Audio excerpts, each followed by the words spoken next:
Hi friends, welcome to our channel Jaiswaraja TV. ఈరోజు మనతో పాటు స్టూడియోలో ఒక స్పెషల్ గెస్ట్ ఉన్నారు. ఆయన ఎవరో కాదు, కాంగ్రెస్ పార్టీ సీనియర్ నాయకులు కోరనే రాజ్ కుమార్ గారు ఈరోజు మనతో పాటు స్టూడియోలో ఉన్నారు. సో ఆయన అడిగి మరిన్ని విషయాలు తెలుసుకుందాం. నమస్తే అండి. నమస్తే.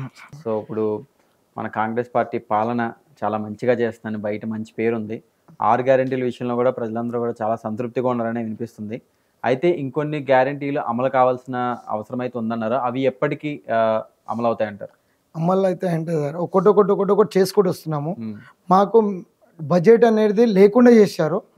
బడ్జెట్ లేకుండా ఎందుకు చేశారంటే గత పాలనలో మాకు మెలుగు బడ్జెట్ ఇచ్చినా కానీ ఇప్పుడు అప్లపాలు చేశారు. ఐఎంఏ డబ్బులు కట్టకుండా ఉంటే ఈరోజు ఇచ్చిన హామీలను 6 హామీలను ఇప్పటి వరకు వచ్చిన 2 నెలలనే అమలు చేసేస్తుండే మా 6 హామీలు. దానివల్ల కొద్దిగా ఎంక పడుతున్నది.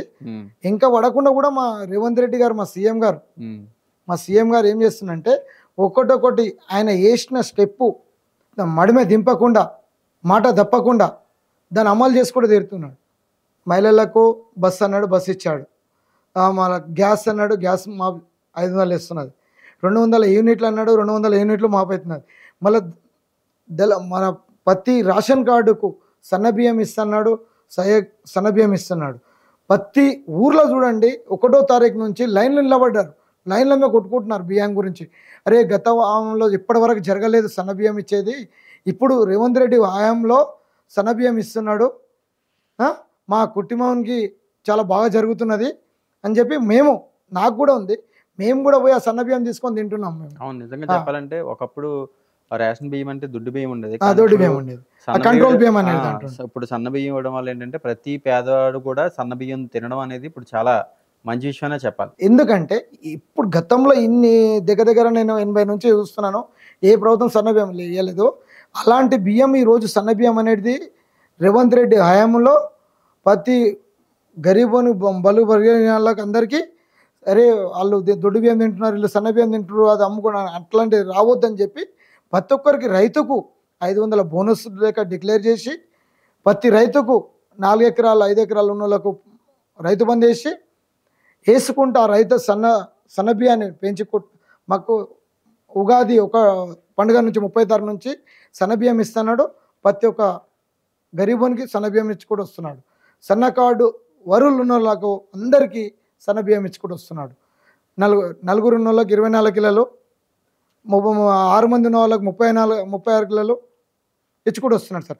ఒక కుటుంబంలో ఒక నెలకు 25 కిలోల బియ్యం తింటాడు. నలుగురు మనుషులు ఉంటే ఆ 4 మనుషులకు ఒక కుటుంబం ఒక నెల గాసం నడిచిపోతుంది బియ్యం కొనకుండా. ఆ బియ్యానికి పెట్టే డబ్బులు వారంలో 2 సార్లు 3 సార్లు మటన్ తింటాడు.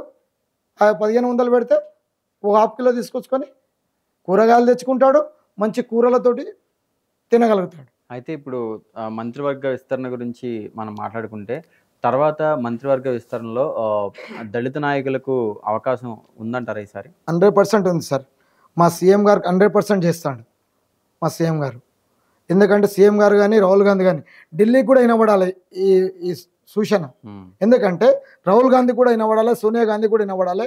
మా దళిత నాయకులకు న్యాయం జరుగుతుందని మేము అనుకుంటున్నాం, సీనియర్ కార్యకర్తలము అనుకుంటున్నాం. ఇప్పటి వరకు కూడా మేము ఇక్కడ నెత్తులు వలగొట్టుకొని కూడా ఇప్పటివరకు ఏ పార్టీ మారలేము సార్. మేము కాంగ్రెస్లో అప్పటి నుంచి మరీ చెన్నారెడ్డి పీరియడ్ అప్పటి నుంచి ఉన్నాం. మా రాజేంద్ర నగర్ కాన్స్టిట్యూన్సీలో ఎవరినైనా లీడర్లను అడగండి, మేము సీనియర్ కార్యకర్తము. మా అక్కడ ఉన్న వాళ్ళు కూడా బీసీలు కానీ మళ్ళీ వీళ్ళందరూ చేస్తున్నారు కాంగ్రెస్ గురించి. ఇప్పటి వరకు కూడా మంచి మా కాంగ్రెస్ కార్యకర్తలు అందరూ మంచిగా చేస్తారు. గరీబులకు అందరికీ ఎవరికి పోవాలనో వాళ్ళకి అందరికీ పోతున్నాయి సార్. కానీ మళ్ళీ అట్లాంటివి చేసేటోళ్ళము.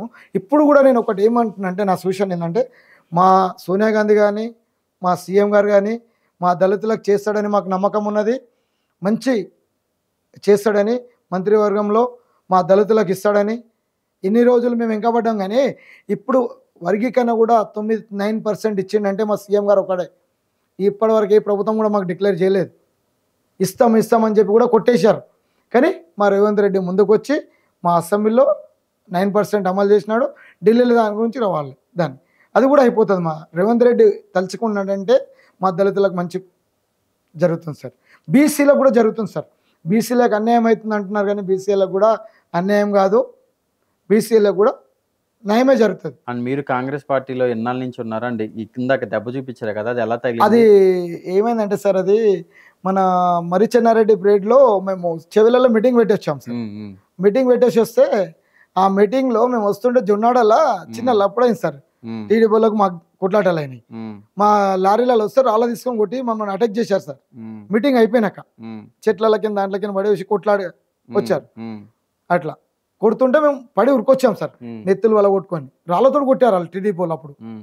టీడీపీలు అప్పుడు అక్కడ ఎలా ఉంది కాంగ్రెస్ పార్టీతో మీ ప్రయాణం, ఇన్నాళ్ళ ప్రయాణం? సార్ నేను ఒక్కటే తగ్గలేదు సార్. ఉమ్, నేను ఏ రోజైతే మా రేవంత్ అన్న ఉమ్, కాంగ్రెస్లోకి వచ్చిండో, ఉమ్, నేను అంతకుముందు కాంగ్రెసే ఇప్పటికే.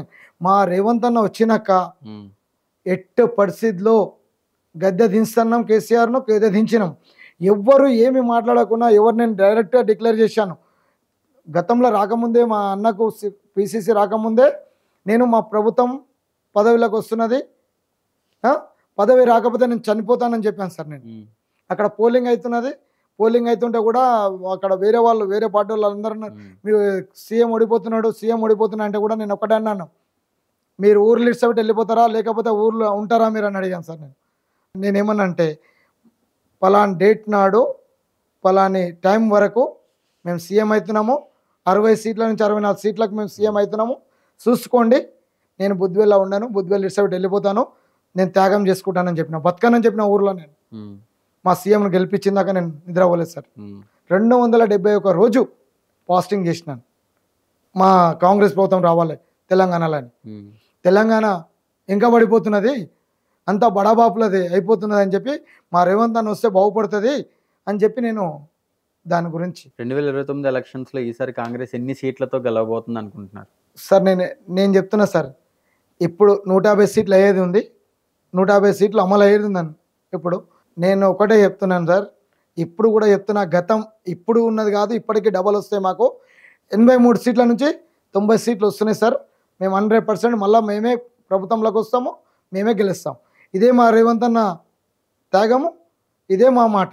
అయితే మొట్టమొదటిసారి ఉచిత బస్సు, మహిళలకు ఉచిత బస్సు ప్రవేశపెట్టినప్పుడు కొంతవరకు అందరూ హ్యాపీ ఫీల్ అయ్యారు, కానీ కొంతమంది ఆటో డ్రైవర్లు వీళ్ళందరూ కూడా కాంగ్రెస్ గవర్నమెంట్ పైన కాస్త నెగిటివ్గా ఉన్నారు. అప్పుడు ఏం చేస్తారు, వాళ్ళకి ఏం చేద్దాం అనుకుంటున్నారు?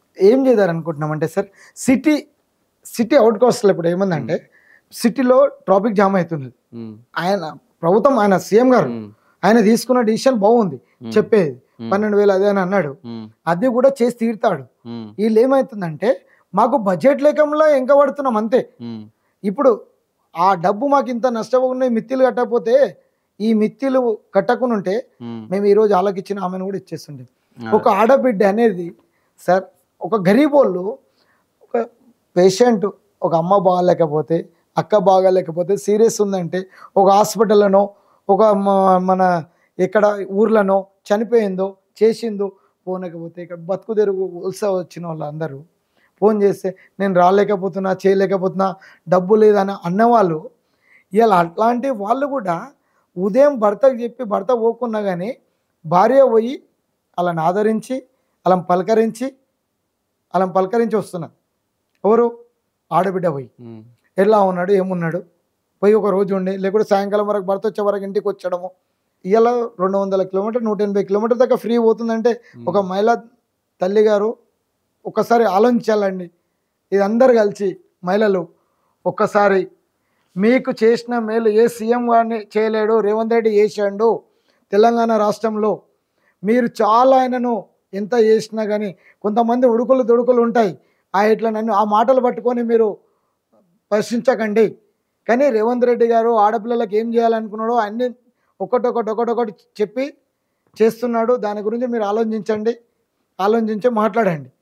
అయితే ఇప్పుడు ఎవరికైతే పెన్షన్ ఇప్పుడు 2000 అంతా పెన్షన్ ఇస్తుంది, దాన్ని 4000 ఒకసారిగా చేస్తానని చెప్పారు, ఇంకా చేయలేదని చెప్పి కూడా ఆరోపణలు చేయలేమన్నారు. ఉమ్, ఒక్కటొకటి చేసుకుంటూ వస్తున్నాం. ఉమ్, ఒక్కటొకటి అంటే మా సీఎం గారు మాకు ఇంత తెలియదు, ఉమ్, ఇట్లా ఇంత డబ్బు మా గెలిచినాక కూడా ఉమ్, రాత్రి ఫైళ్ళు పోయినాయండి. ఉమ్, ఎవరిని అడగాలి? సెక్రటరీలకి అన్ని మీ మీడియా వాళ్ళకి అందరికీ తెలుసు సార్. అట్లాంటివి చేసినాక మీకు కూడా తెలుసు, మాకన్నా మీకు ఎక్కువ తెలుసు సార్. ఏమున్నది బడ్జెట్, మెలుగు బడ్జెట్ ఉందా లే అప్పుల పాలు ఉందా ఏముందా అనేది మాకన్నా మీకు ఎక్కువ తెలుసు సార్.